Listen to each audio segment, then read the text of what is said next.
Hello hi friends. இப்போ வந்து நிறைய பேர்த்துக்கு வந்து குதிங்கால் வலி, அப்புறம் பாத எரிச்சல்லாம் இருக்கும். அதுக்கு ஒரு நான் சூப்பர் மெடிசன் சொல்கிறேன், ட்ரை பண்ணி பாருங்கள். உண்மைக்கே நல்லா கேட்குங்க. நம்ம கால் வந்து கண்ட கண்ட இடங்களில் போகிறதுனால நிறைய வந்து இந்த பூஞ்சை நுண்கிருமிகள் வந்து நம்ம காலில் வந்து சில பாக்டீரியாக்கெல்லாம் ஒட்டிக்கிறோம்.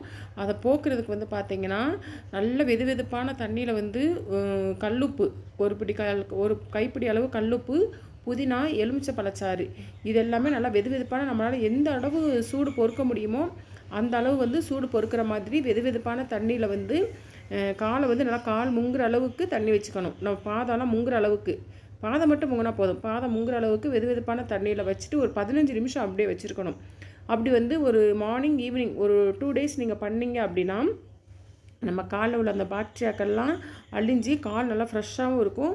காலில் ஏதாவது அழுக்கு அந்த மாதிரி இருந்தால் கூட அதுவுமே வந்து போயிடும். இது கூட நீங்கள் தேவைன்னா கொஞ்சம் மஞ்சப்பொடியும் கூட சேர்த்துக்கலாம், அதுவும் போயிடும். போய் பார்த்தீங்கன்னா நம்மளுக்கு அந்த பாத எரிச்சல் வந்து 2 நாளில் விட்டுரும். ஒரு சிலர் சொல்லுவாங்க, அது என்ன இலைன்னு, இந்த ஏதோ ஒரு இலையை பிடுங்கி செங்கலில் வந்து சுட்டு வச்சா அது என்ன இலைன்னு சொல்லுவாங்க, எரிக்கிற இலை, எரிக்கலை தானே, எரிக்கலை இலையை பிடுங்கி வந்து செங்கலில் அந்த இலையை வந்து நல்லா வாட்டி செங்கலையும் நல்லா சுட்டு அது மேலே காலை வச்சா போகும்னு சொல்லுவாங்க.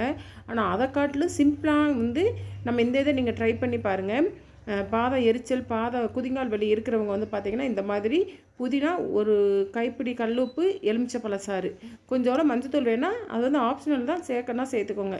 இது மூணும் நம்ம பாதம் எந்த அளவு சூடு பொறுக்குமோ அந்த அளவு பாதத்தை முங்குற அளவுக்கு தண்ணியை வச்சு 15 நிமிஷம் அப்படியே உள்ளே வச்சுருந்து ஒரு நாளைக்கு 2 வேளை, காலையிலையும் சாயங்காலமும் 2 வேளை அப்படி வச்சு நம்ம எடுத்தோம் அப்படின்னா அந்த பாத எரிச்சலும் இருக்காது, குதிங்கால் வலியும் இருக்காது.